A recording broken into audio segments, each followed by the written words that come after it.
This talk is entitled The Political Import of Simone Weil's Religious Turn. Simone Weil's religious turn occurred in her late 20s in the years 1936 to 1938, effecting a bouleversement in her thinking, introducing a new comprehensive dimensionality, a background of deep space, we might say. Only after her conversion, as the mechanics of supernatural love became clearer to her in her own experience, was everything in this world fully revealed to her as force, Satan as the prince of this world. This is the new either-or for Weil in her last years, from about age 29 until her death at 34. She discovers a new foundation, not one that is not of this world, but it is in this world, but not of it. She names this the domain of the supernatural, as contrasted with the natural. Supernatural simply means beyond, outside the natural. It is not something occult. It is a realm in which will is suspended and love abides. To quote her late writings, the only good, strictly speaking, is supernatural good. Supernatural good is not a sort of supplement to natural good. In all the crucial problems of human existence, the only choice is between supernatural good on the one hand and evil on the other. We need to convert our motives of action to this domain of value or belong to the realm of force. Every ethical action gains its value as an obedience within the supernatural domain, the domain of non-force, a realm in which the operative and effective influences are grace, love, persuasion, consent. This separate kingdom of obedience presents every human action with an either-or, either obedience to the motive force of power, the motive power of force, or obedience to the motive power of love incarnate. For the later Weil, the political and the religious are hinged together on a religious ground. Here she differs strikingly from Hannah Arendt and indeed most of Weil's contemporaries. Politics is, for the later Weil, a civilizing spiritual practice that is needed because France and Europe need civilization. When we hear the word civilization, we ought not to think of monumental buildings, law courts, traffic jams, or temples of mass worship like Wall Street, but rather of the humanization of souls. What does it mean to civilize? That is to create something that wasn't there, a beauty, a truth, a goodness incarnate, only possible through new creation or incarnation in time. She acknowledges that politics is not generally seen this way, but rather as a technique for acquiring and holding on to power. Her objection to this usual notion of politics is that power is not an end, is never an end. It is pure means. With no end in sight, the political, thus understood, will always and only be reducible to the struggle for power. There is no there. It is just an empty, brutal dynamic, achieving nothing, a nihilistic game to see who gets to dominate, destroy, enslave, and pillage the most. Whereas politics properly conceived, Weil argues, is an educational method inspiring an entire civilization with a certain form of human perfection. It is creative as an art, methodical as a science, but in this case, the method is supernatural, not natural. She has a lot to say in the essay about supernatural methods, what they are, how they work. Civilization is the generation of human civility, perfectibility, as opposed to barbarity. Weil thinks this is what politics should be, a method of civilization, part science, part art, but certainly it has nothing to do with grabbing power, which is just barbarity. Power politics deprives human beings of the conditions of politics as an art, a science, a spiritual practice of authentic freedom and supernatural justice. This is the unique value of Weil for us. What seems to us a utopian idealism shines light on our own nihilism. We do not believe that civilization, conceived as a sort of holiness, is any longer possible. For the later Weil, quote, "It is supernatural love that is free, and liberty without supernatural love," that of 1789, is something absolutely empty, a mere abstraction without the slightest possibility of ever becoming real. The quote continues, "Politics as a social endeavor has its basis in force. In all that smacks of the social order, force is to be found. It is balance alone that can abolish force. Man is a social animal, and the social element represents evil. To transcend this evil, one has to cease to be a social being." End quote. How does a social being cease to be a social being?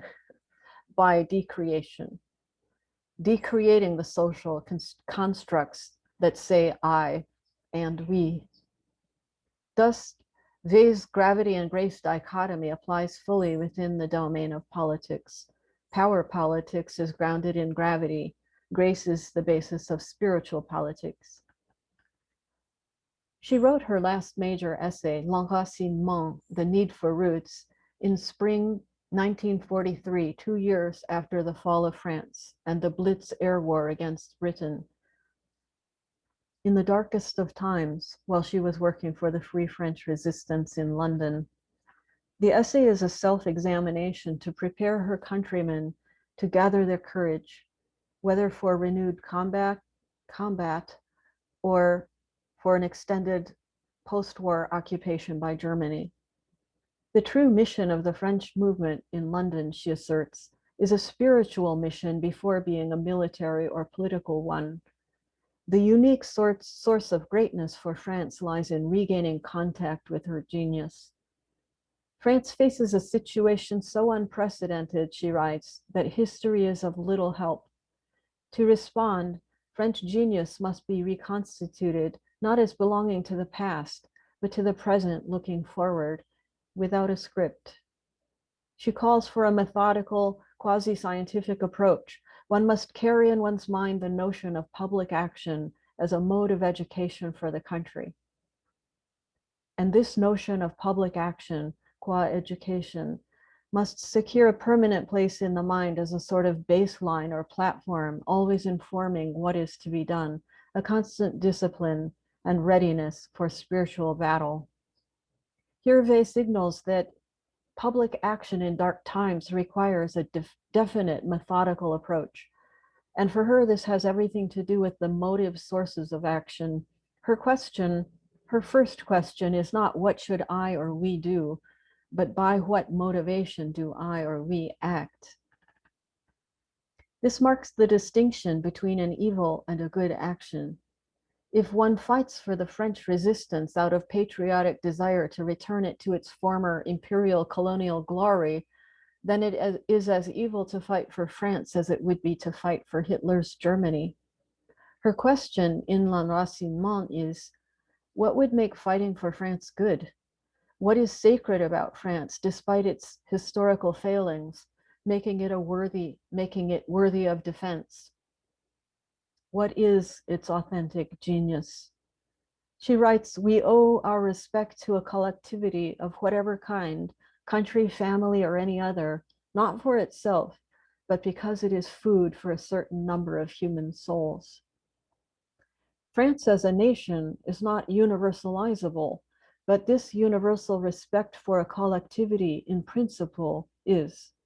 This principle corresponds on the collective level to her assertion about the individual in her late essay, The Person and the Sacred, that it is not the individual's personality, but the individual's perspective on the world that is sacred in a person. Through both ideas, collective and individual, she valorizes the principle of rootedness. Roots are precious as metaxu, the particular forming the universal, the particular informing the universal, making it real, not abstract. She posits that in all recorded history, there has never been a period in which souls have been in such peril as they are today in every part of the globe, due primarily to uprooting, deracination by force. She is referring to modern colonial invasions and occupations, imperial wars and dislocations, and capitalist marketization of people's bodies and lands. Deracination is an equally powerful theme in Hannah Arendt's work, of course, but because of Weil's religious orientation, it becomes more complex, more dialectical. Rootedness and uprootedness both entail a dialectical trade-off. Each has a downside and an upside. The need for roots is due to the precarious conditions of existence for a creature that becomes itself only through a long, sustained education.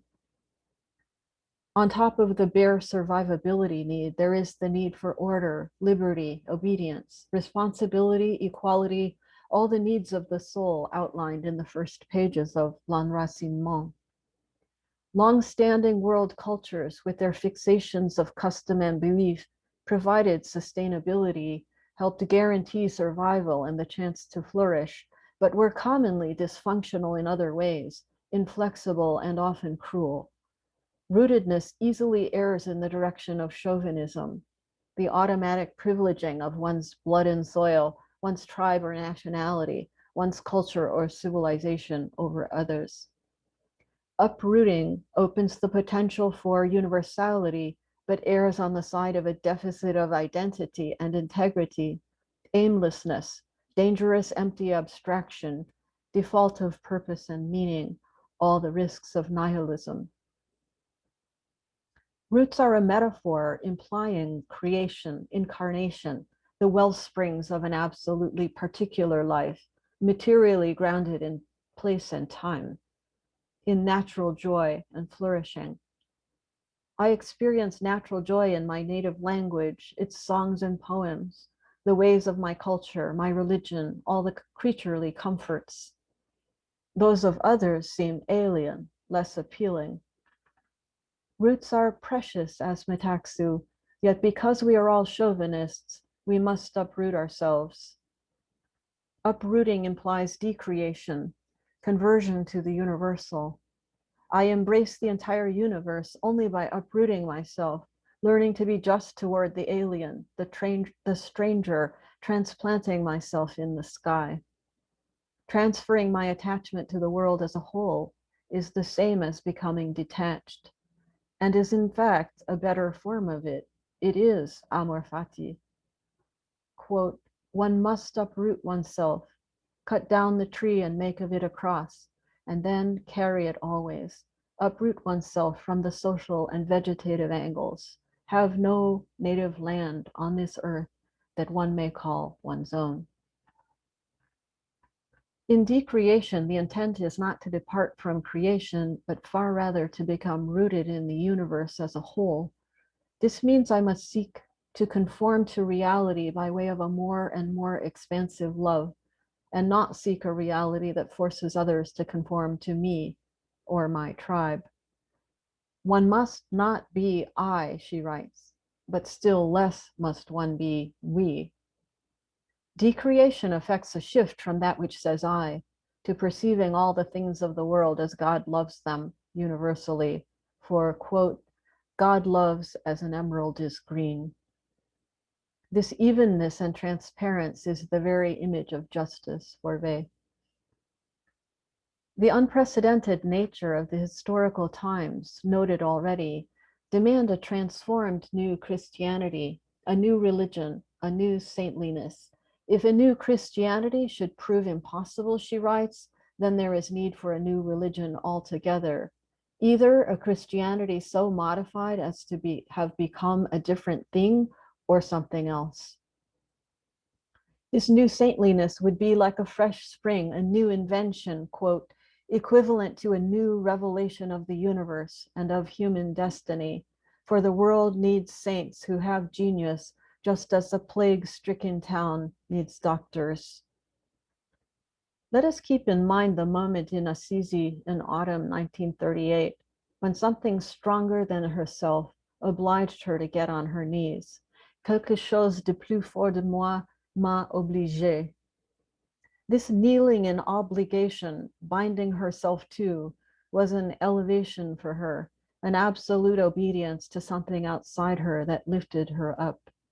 Outwardly that day she rose from her knees, but in a spiritual sense, of course, she never did. There is the way before it and the way after it. The way after it is no longer a virgin, to employ her own metaphor for spiritual consummation. She is a slave to God. As she recounts in her autobiographical letter, during the time of her factory work, she received forever the mark of a slave, like the branding with a red-hot iron the Romans put on the foreheads of their most despised slaves. And when her shift toward Christianity first began, the certitude was born in her suddenly that Christianity is preeminently the religion of slaves, that slaves cannot help belonging to it, herself among others. Over the next couple of years, as her conversion took hold of her, the thought of the passion of Christ entered her being once and for all. When Weil writes that Christianity is par excellence la religion des esclaves, is she affirming what Nietzsche asserts when he writes of Christianity as a slave religion, while absolutely inverting its value?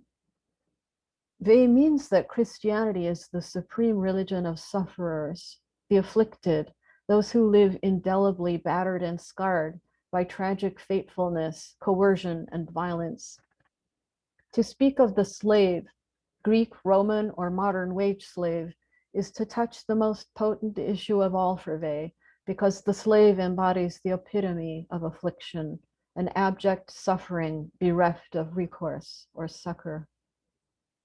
Weil repeatedly employs the word esclavage to characterize her experience of factory work in the 1930s, and her thinking of that era is a bid to ameliorate this ubiquitous modern servitude.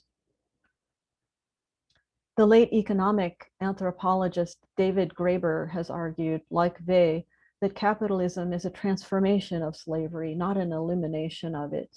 Capitalism is a cultural value system, itself uprooted, that functions as a brutally uprooting force, a system of abstraction, devaluation, and revaluation in the social, political, economic, and legal spheres, displacing traditional aristocratic feudal value systems based in birth and land wealth, and appropriating foreign lands through conquest.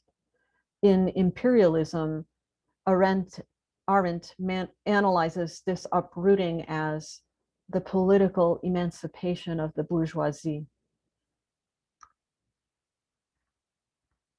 Christianity is for Weil the divine use of suffering. Weil's God is the infinitely wounded, the one who has undergone infinite harm. This is where God becomes supremely visible, not enthroned in the heavens, but helpless on the cross. In her notebooks, she writes, God does not change anything. Christ was killed out of rage because he was only God. God is the infinite distance, the mortal wound, grounding life in death. Creation crosses this infinite distance, emerges from the void, and returns to it. God is on either side, infinitely divided from himself. God the Father fills the void. God the Son fills matter. Matter is crucified by void. Void is crucified by matter. Those who accept this ontic wound of creation and align with it through decreation and conversion are the ones able to turn this fundamental truth to account. Those who refuse the wound seek power and are incapable of justice. This conversion is not a passivity. It is an active forswearing of force and coercion. No mode of existence is more strenuous than bearing a wound without lashing out in violence. To suffer is to ask, why am I being hurt? It is a subjective demand, often a cry or shriek. From here, It requires an infinite leap of empathy to arrive at why is she being hurt?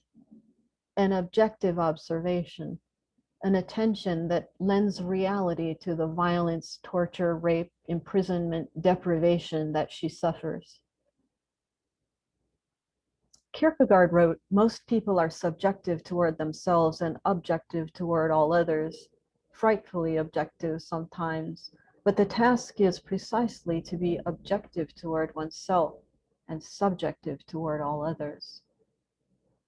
This infinite leap, recognizing pain, terror, and trauma in another as real, this fundamental act of empathy is love, the only authentic basis of justice. For, as Weil writes, among human beings, only the existence of those we love is fully recognized.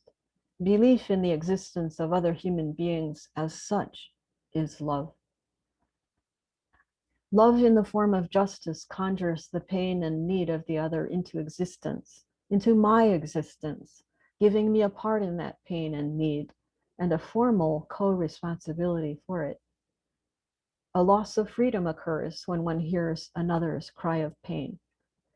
Either I deny it, claiming nescience, or acknowledge and respond to it as a demand, and this is where Weil is easily put in parallel with Levinas. Creatures suffer piteously. Why am I being hurt is universal. A just society is one that recognizes this utterance by souls when they are in anguish. Only love in the form of justice escapes the clutches of force as a motivating power. At any moment, we are either obeying force or suffering the other's suffering, at least in a formal sense, through recognition. Fundamentally, political justice is not about distributing possessions, but about taking co-responsibility for pain.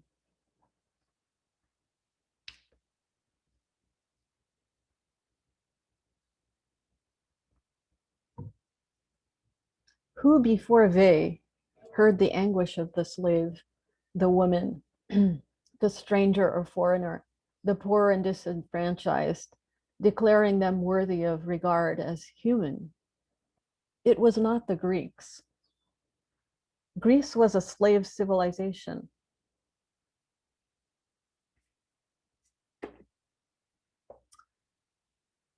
As Peter Garnsey, historian of slavery and antiquity, puts it, Greece was not merely a society with slaves, which is true of most societies in history, but a slave society, a society fundamentally based in slavery, not to mention upholding a severe gender hierarchy. Greek slavery was highly gendered. Victors killed the men while enslaving the women and children. As historian David McNally portrays this in his new book, Blood and Money, ancient Greece was a society addicted to wars of pillage. To obtain booty, slaves being the most valued and valuable form of booty. Chattel slavery was introduced in Greece in the late Archaic period, in the early 6th century, when Solon outlawed debt bondage of free residents of Attica, thus depriving rich Athenians of their workforce. From that time forward, slavery was deeply embedded in the society and economy, and Athenian democracy fed off slavery. Most slaves in Athens were barbarians from Thrace, the Black Sea region, Asia Minor, and Syria. According to Garnsey, it was gross exploitation of these supposedly culturally inferior non-Greeks that facilitated a remarkable degree of political participation by ordinary adult male members of society. Slavery gave Athenians the freedom to pursue the good life in politics, whereas Romans later freely emancipated slaves as a device for expanding its demographic base. This was rare in Athens. The more democratic Athenian political practice became, the harder it was to become a citizen. Furthering the groundbreaking work of classicist Richard Seaford on ancient Greece as the first fully monetized society in the world, McNally argues that the Greek War, slavery, market, monetary, economic complex was the very soul of uprooting in antiquity. The Homeric adjective indicating that an individual is free, eleutheros, actually refers to a state of belonging to others and to the community. To be free is to belong, whereas the unfree lack belonging. Only war-pillaged goods from new territories, including slaves, could be treated as treasures from outside these Mausian networks of gift obligation. A captured foreigner is ripped out of her community of mutual obligation and protection. She inhabits a realm of disconnection and ruthless subjugation. No one owes her anything. She owes everything to her captor or purchaser, her owner. She is vulnerability itself. By the time of Homer, war, slavery, and monetary market exchange were systematically connected in Greece. By the classical period, slave auctions were held monthly in the Athenian agora. Slavery won deep acceptance among the propertied classes who formed the social and political elite, including the likes of Plato. No one was burdened with defending it, Garnsey notes, because no one was confronted with the view that slavery is wrong.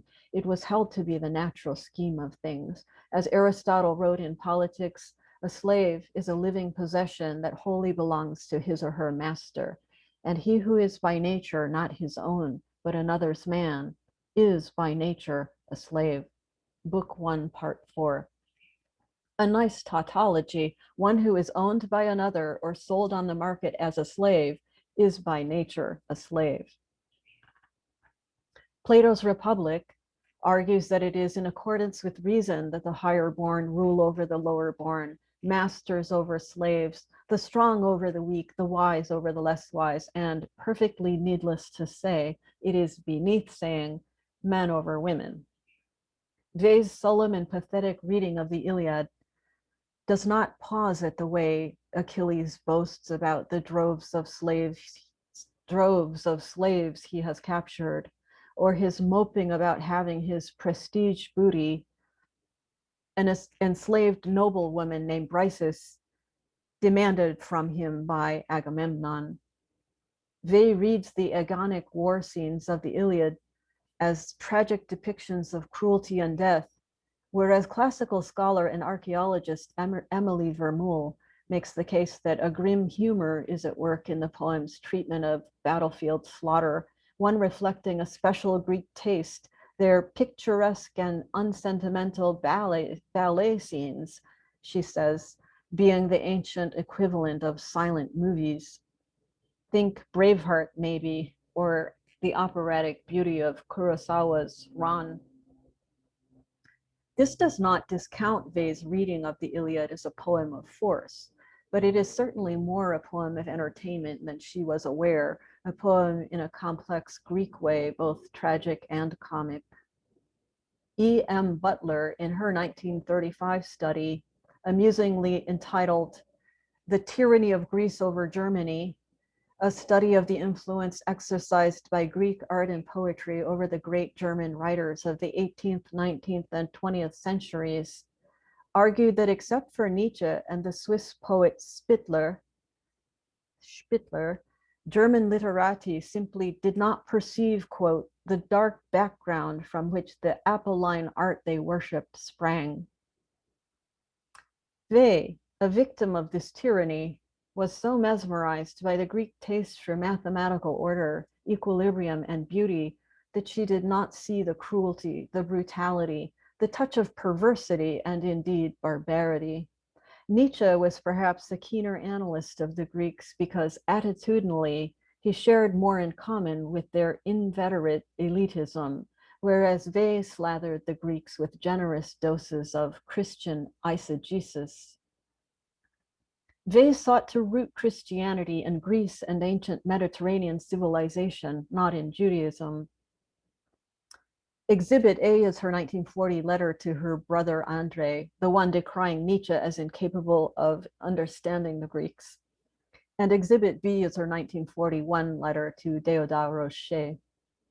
But with the Greeks as our inspiration, it is highly unlikely the vast majority, slaves and women, would have become human beings. That would have been like elevating donkeys and sheep. The reasonable order of nature does not intend it. Save that idea for a comedy by Aristophanes. Indeed, what Greek ever said, "There is neither Jew nor Greek, there is neither slave nor free, there is neither male nor female, for you are all one in Jesus Christ." To regard a slave as equal before God, to esteem her as a member of the body of God, is that not to end slavery in principle, even if not in the world? The message is, you are not a slave in God's eyes. You are not a slave by nature. It is something that happened to you in this corrupt and evil human world. It is not something you are. Paul abolishes slavery in principle spiritually with the words of Galatians chapter 3, verse 28, including the enslavement of women to men. This extraordinary ethical breakthrough is grounded in a religious vision that has in its sights the apocalyptic undoing of the human social order. It is because Paul and Jesus himself announced God's kingdom as replacing the human social order that they call everyone in radical equality. Weil was aware of this. In her meditation on obedience and liberty in the 1930s, she writes, quote, "Christianity, when it first began, was dangerous to the established order. It did not inspire the poor, the slaves, with the desire for power and the goods of this world. Quite the opposite. It gave them the feeling of an inner value, which put them on the same level as, or higher than, the rich. And that was enough to place the social hierarchy in danger. It is ceaselessly creating a scale of values that is not of this world." In her last notebook, Weil also displays deep awareness of the apocalyptic orientation of early Christianity. She writes, "The expectation of the imminent end of the world is essential in early Christianity and explains many anomalies. No doubt it was the most popular part of the message. The rapid spread of Christianity was due to the fact that all those unfortunate people so longed for the end of the world, and how easy that is to understand." She infers that Christians' success and their repudiation as criminals must have been due to their message about the end of the world. Quote, "They really believed the end of the world," excuse me.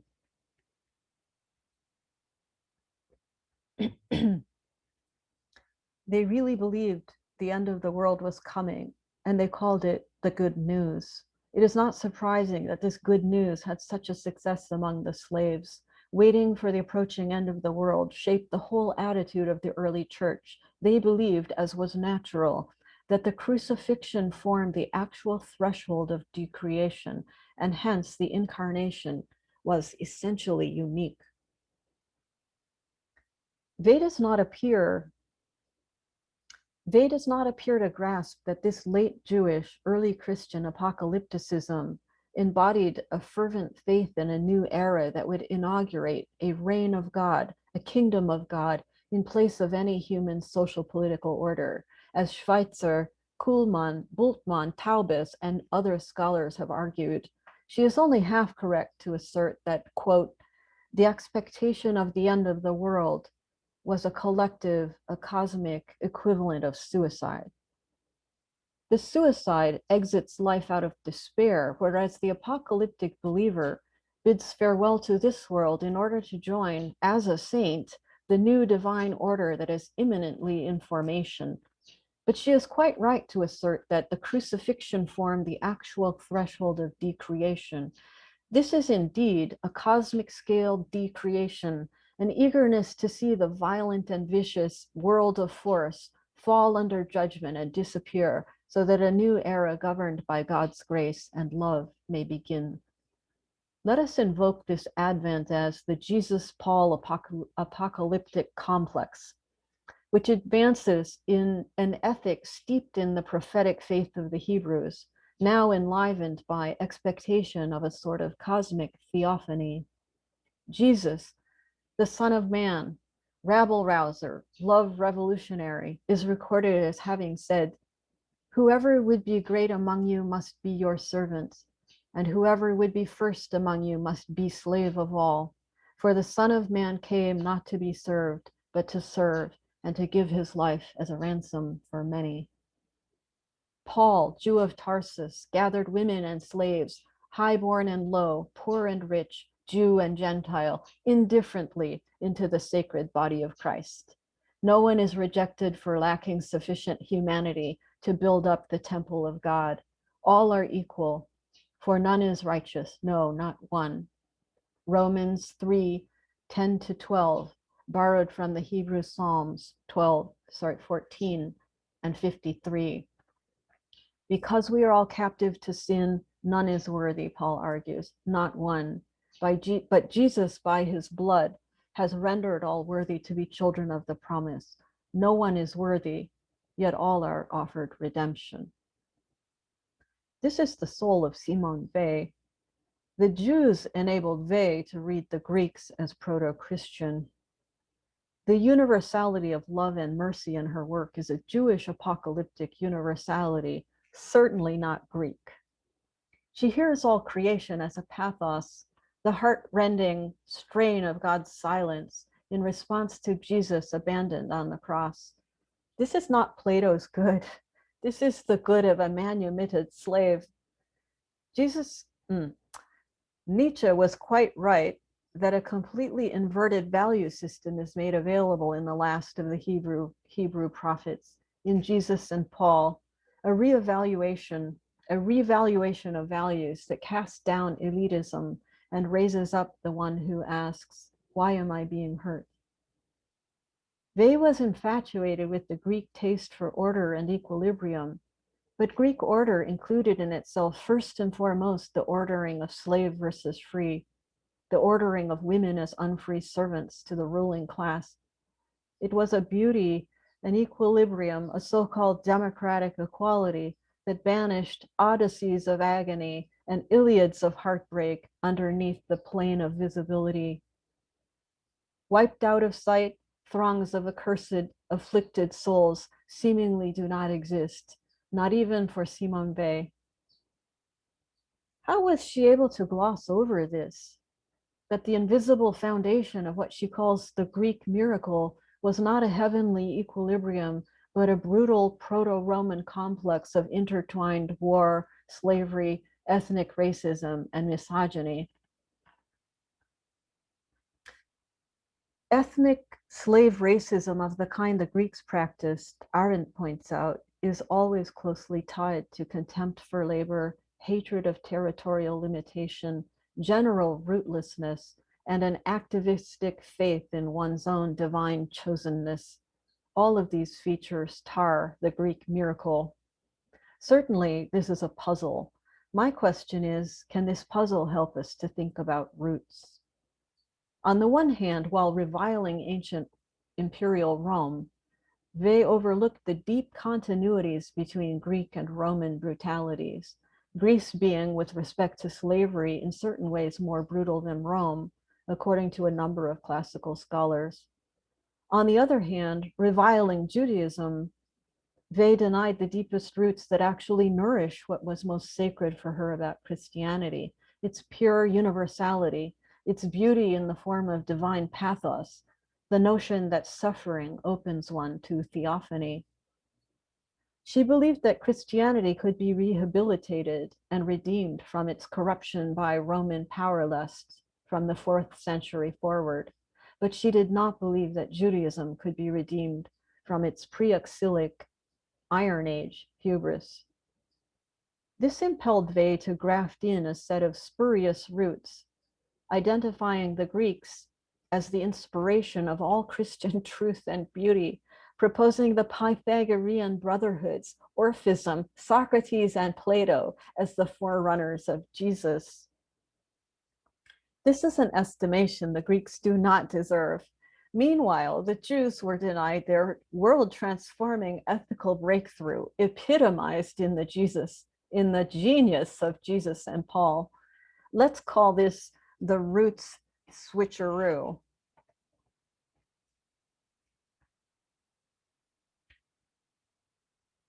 They refused to root her beloved religion of slaves in the very people with vivid experience, with genetic memory, we might say, of being hurt, of enduring tragic sorrow, of being enslaved in alien lands without succor, of being uprooted and powerless. Compassion for the stranger, the woman, the impecunious, the slave. Greek culture was deaf to this kind of love. Greek justice preserves precisely inequality. It was the Jews who worked at this kind of love imperfectly for centuries, bereft of kingly power, bereft of kingly imperial or state power. The prayer for justice is the daily bread of the powerless. They had no illusions that their God was a God of power at their command.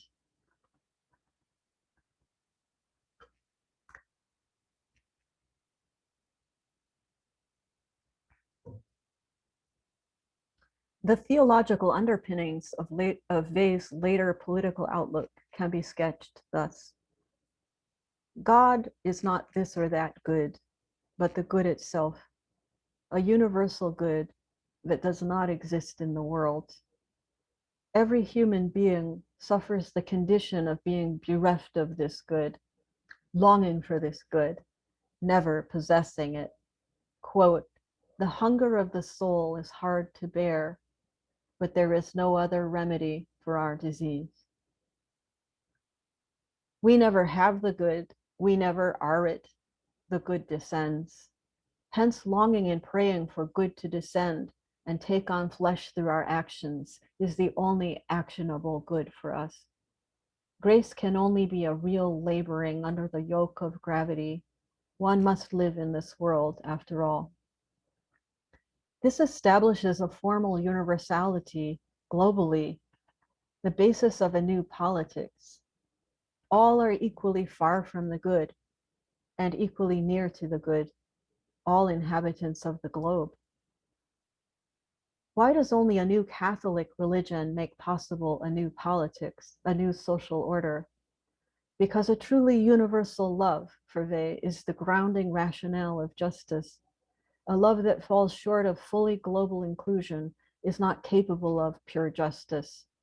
It draws the line between us and them. Love extends equal compassion, perception, attention to all who suffer the creaturely condition.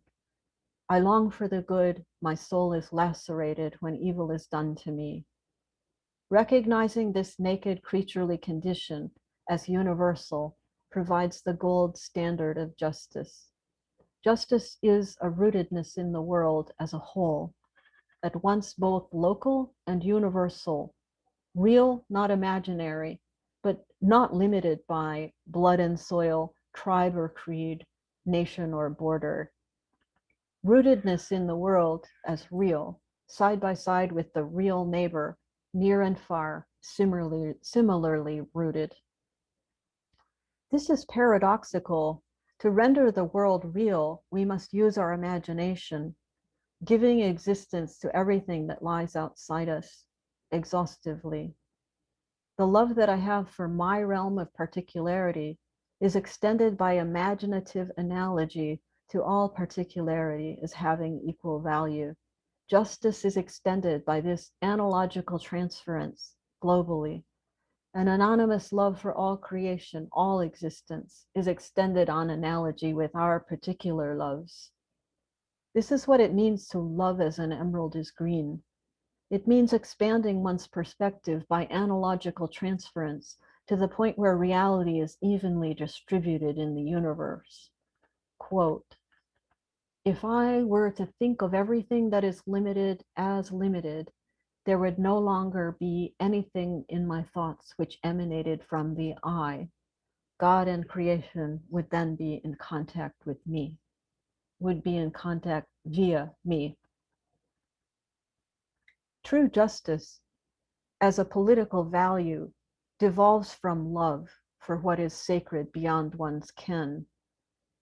It is the universe as a whole that is sacred, not this or that piece of it. Every piece is sacred as belonging to that whole, loved per se by the self-emptying God. We know that because it exists. We must then be self-emptying in God's image to make room for the other. Justice is this evenness of love for the world as real, a non-preferential evenness. God does not create abstractions, people do, often for nefarious reasons, or at least with nefarious effects. The neighbor is real before I decide what attitude to take. To love and be loved simply makes one another's existence more concrete, more constantly present to the mind, she writes in her last notebook. Actually, that's first notebook. To love and to be loved simply makes one another's existence more concrete, more constantly present to the mind. That was the early Weil. The once-for-all sacrifice of Jesus on the cross had the effect of releasing Christian adherents from civic religion, from ritual blood sacrifice, according to Guy Strumse, historian of late antiquity. This was a revolutionary shift that accented choice and de-accentuated ethnic and cultural identity. Christians were uprooted from the beginning, Strumse argues. Being a Christian did not hinge on ethnicity or cultic location, which prevented Christians from being rooted in the society of the past. Precisely this uprooting, grounded in the universality, grounded the universality of the call and the concomitant dynamic proselytism of early Christianity. It also, however, generated what Strumse calls its intolerance for those who refused the message of love. A contest arose. The Christians were now, in their own eyes, the true Israel, while Jews who persisted in claiming to be the true Israel were denounced by Christians as the false Israel. Simone Weil shares this age-old stance dating from the 1st century. But this test case demonstrates a fortiori why, in the political realm, justice is a better kind of love than love. Justice is an objective love extended to the other qua really existing creature of God, qua known, not qua known or loved by me. Justice assumes that sacred values are abundant outside my sphere of acquaintance. I am responsible in principle to whole worlds that I do not know. I need not love my neighbor with a particular love to be just to my neighbor as a concrete existent rather than an abstraction. Justice is love of one's neighbors as they are de facto, not conditional upon their becoming something else. Justice gives a basis for relation, not a condition for relation. And yet justice is a form of love, not mere tolerance. And one can tolerate the neighbor as a thing, as a cardboard cutout, as a false projection, whereas justice is obliged to lend reality, like it or not. Justice is that love that makes the other objectively real, not in the form of an inconvenience or a roadblock for me, not in terms of being my friend or my enemy, but ultimately as a creature who exists, who is mortal, who feels pain and fear, and who longs that good rather than evil be done to him.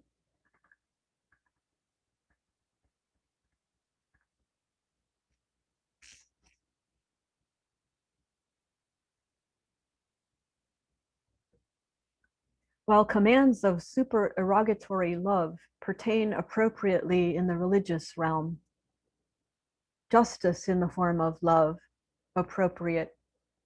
Justice is the form of love appropriate to the political realm. I'm going to read that again. While commands of supererogatory love pertain appropriately in the religious realm, justice is the form of love appropriate to the political realm. True justice, however, presupposes the universal love that makes the other real. So, no love, no justice. We see this in the way the elites of ancient Greece obliterated the vast mass of the population by simply ruling them out of relevance. While working for the French resistance, Weil called for a new religion, not a new politics, because in my view, she had no hope in the possibility of a new politics without the advent of a new religion or saintliness or spirituality. She hoped a new, fully Catholic religion might devolve a new politics, a new justice with a global reach. She wanted to redeem the core inspiration of Christianity from its intolerant, non-Catholic imperial history, overcoming the God of force and concentrating the redeeming element, the pearl of greatest price. This is why Weil's reflex loathing of Judaism and her intoxication with the Greeks must be a problem for the sensitive soul who cherishes Simone Weil. Because the essential Weil, on a more penetrating examination, would be obliged to invert this preference. To be true to the essential Weil, we need to read Weil against the Greeks and against her anti-Judaism simultaneously. Her anti-Judaism is patently embarrassing in the post-Holocaust era, but we have not remarked enough on how its injustice and untruthfulness distorts her own best insights with an absurd neo-Marcionism. But also we Westerners, in my opinion, need to embrace a new narrative about the Greeks. We have gone along in compliance with the self-narrative of a slave civilization. Weil's God is not the good a la Plato, but an infinitely wounded good a la Isaiah, a la Paul, an infinite good to whom infinite harm is done by our iniquities, and therefore suffering is absolutely bound up with everything that deserves to be called sacred. Not because to suffer per se is sacred, but because God elected to suffer, and to recognize suffering in an other as a creature of God is sacred. It is the primal manifestation of supernatural love. When Weil is read against Weil, in the sense laid out here, a more essential Weil is the result. Everything that is most powerful in her religious and political thought becomes further purified of illusion, producing a deeper critique of power and violence, a deeper compassion for the anonymous sufferer, who is God clothed in flesh, thus revealing, like a more transparent emerald, the love of God in this world. Now to wrap up a brief opinion editorial. Gandhi was right that Western civilization is a good idea. I think this is precisely what Weil is arguing in L'Enracinement. We pour out our wealth building walls, weapons, militarized zones, police states, and sending our species to the moon or Mars, rather than dedicating ourselves to getting along, helping the many, many needy, recognizing all biological species as fellow sufferers, and making this earth we have been given into a holy mountain. Thank God for the prophets, Jewish, Christian, Muslim, Hindu, Buddhist, Native American, who show us our sacred duty in stark terms, and I count among these prophets Simone Weil. Who is more Weilian than the prophet Isaiah, chapter 1? When you come to appear before me, who requires of you this trampling of my courts? Bring no more vain offerings. Incense is an abomination to me. New moon and Sabbath and the calling of assemblies. I cannot endure iniquity and solemn assembly. Your new moons and your appointed feasts, my soul hates. They have become a burden to me. I am weary of bearing them. When you spread forth your hands, I will hide my eyes from you. Even though you make many prayers, I will not listen. Your hands are full of blood. Wash yourselves. Make yourselves clean. Remove the evil of your doings from before my eyes. Cease to do evil, learn to do good. Seek justice, correct oppression, defend the fatherless, plead for the widow. Come now, let us reason together, says the Lord. Though your sins are like scarlet, they shall be white as snow.